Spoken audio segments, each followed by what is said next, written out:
How do, folks? It's Harrison with Mainely Acres Farms, and happy Hemp History Week. Now, I know I'm a little late on wishing you guys a happy Hemp History Week, but there's a reason for it. I ended up trying to make a video for you guys to upload on Monday, and that was going to be my kickoff start to Hemp History Week, but I ran into a bit of a problem when I was getting that crafting project done. So if some of you guys have seen my hemp fiber review from my friends over at Bulk Hemp Warehouse, you may have noticed in the video that I was going to share with you guys a way to make a wet felted hat out of the hemp bast fibers.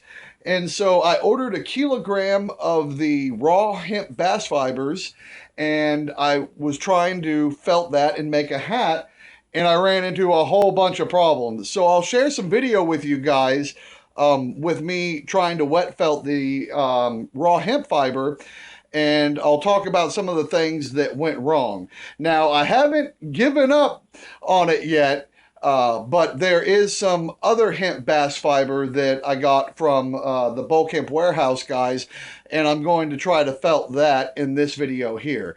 So, I'll show you some of the video that was meant to be put up on Monday for this project, and then I'll come back to you guys and talk to you guys about what went wrong. So let's check it out. But I think we're about good now to go ahead and flip this and do the same thing on the other side. Set that in our pitcher over there, and lightly... Oh, yep. I thought that was going to happen there. The material wasn't felted good enough together. When I did this with the wool last time, it was pretty much ready to go. But now I pretty much ruined this. In my opinion, I don't think there's any way to fix it at this point because the fibers aren't going to really come together very nice. And one thing I can tell you is that this fiber acts a lot different than the alpaca and the wool fibers that I've used in the past. Mainly, it doesn't shrink as much, and that when it's real saturated and wet like this, it's hard to move. As you guys saw in that other video clip, when I went to flip this over, I ended up ripping all of this section off and ended up replacing it. Now, it does feel like it's going to hold together, and it feels like it's smoothed back out. So I do think this is still salvageable, but this is the real test that we're going to do right now. So what I'm going to do is I'm going to lay my resist material back over the top of it.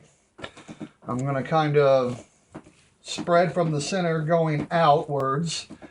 And what I'm going to attempt to do is to roll my resist material over and then roll up the fiber as I go across, so that way I can flip it upside down and get the back side.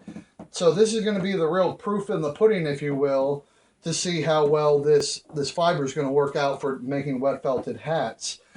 This is the first time that I've worked with the hemp bast fibers and felting. I've seen some other people talk about it in forums and that it is doable. I just haven't experienced that yet. So you guys are all learning along with me. So what I'm going to do is just ever so lightly, because I see it's already starting to want to come apart on me, I'm going to roll that material up on there onto my resist, making sure to get everything in there. So now I need to figure out, so that was the bottom side there.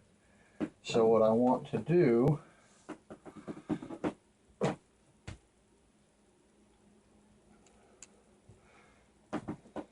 take it out like so. Oh, you guys can see it's starting to tear again.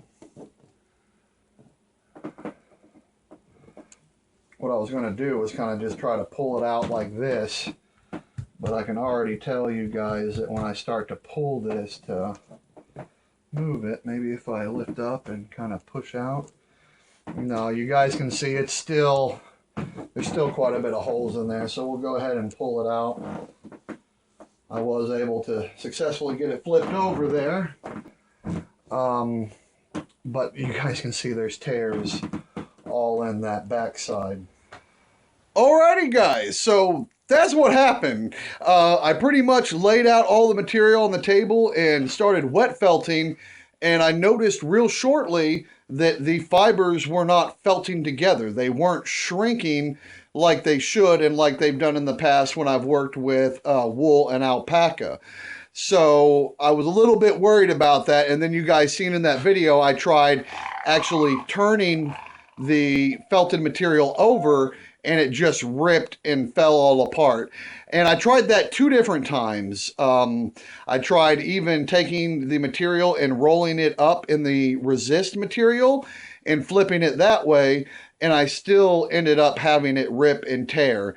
So at the end of the day, what I tried doing was just patching everything back together. I wet felted it for another half hour, and then I just allowed that felt to dry, and I tried flipping it over again later on that evening, and it pretty much fell apart again. So basically what I learned, you cannot felt the raw hemp bast fibers. Now I am going to try this other material here that they sent me to review. Now what this is this is hemp bast fiber as well, but this has gone through a chemical and mechanical cleaning process, and I'm going to see if I can get this material to felt. And if I am successful today with getting this to felt together, then I'm going to try to take the fiber. I'll take you over here, show you guys what the fiber looks like that wasn't able to felt. So I kind of ripped it up into pieces, but I can kind of demonstrate and show you guys. Let me find a nice solid piece here. Show you guys what I'm talking about. Alrighty, so here's a little piece of the material here.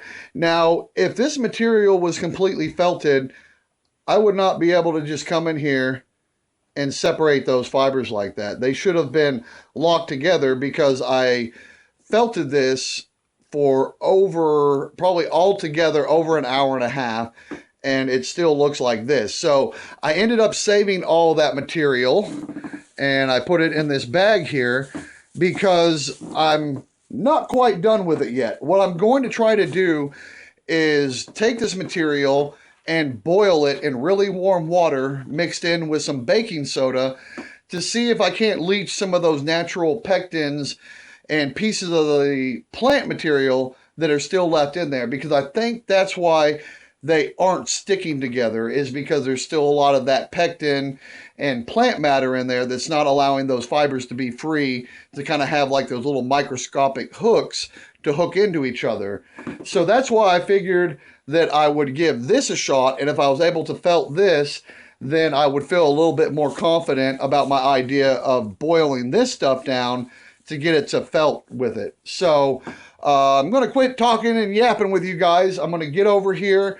I'm going to quickly, because I only have about this much material here to work with. So I'm going to go ahead and card this out, make them into the fluffy roll logs, and then I'm going to lay them out and felt them together. Now, that's definitely not enough material.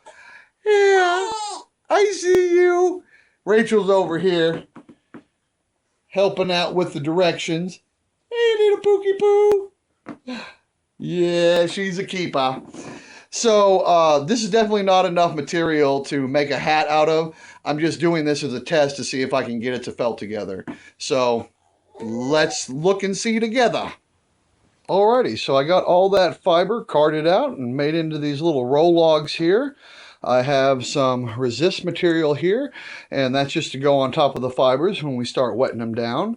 And the last thing I have here is some warm water. Now, this wasn't boiling hot water or anything, just the hot water out of your faucet should be plenty warm enough. And I added some liquid dish soap in there so that way we can get everything started.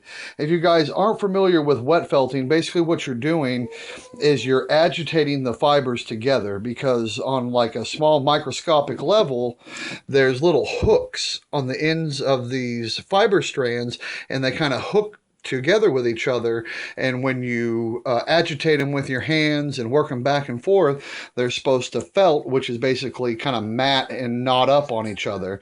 So that's what we're going to be doing here. I'm going to lay out like a little circle like I would with a hat, and then I'm going to go ahead and add the resist material on there and add the hot water and start the felting process. So I'm going to get you guys set up on a little tripod stand over here, and I'm going to start laying out the fibers and getting into the wet felting process. So keep your fingers crossed that this works. Now I'm going to lay the fibers on the inside of our perimeter here.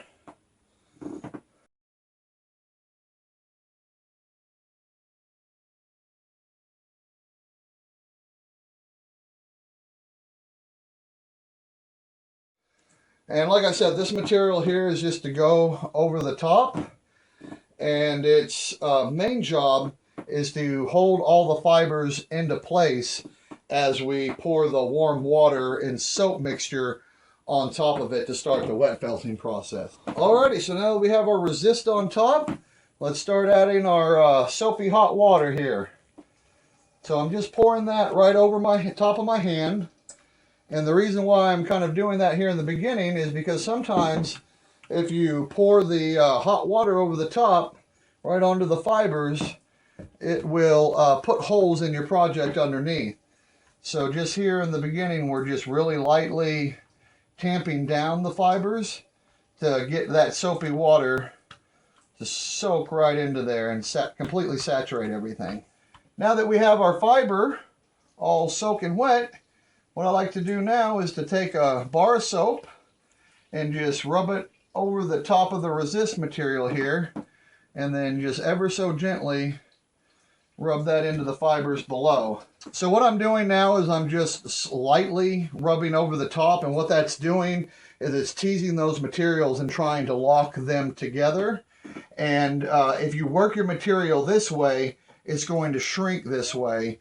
So just kind of remember that when you guys are working through your material, to try to work it evenly in all directions.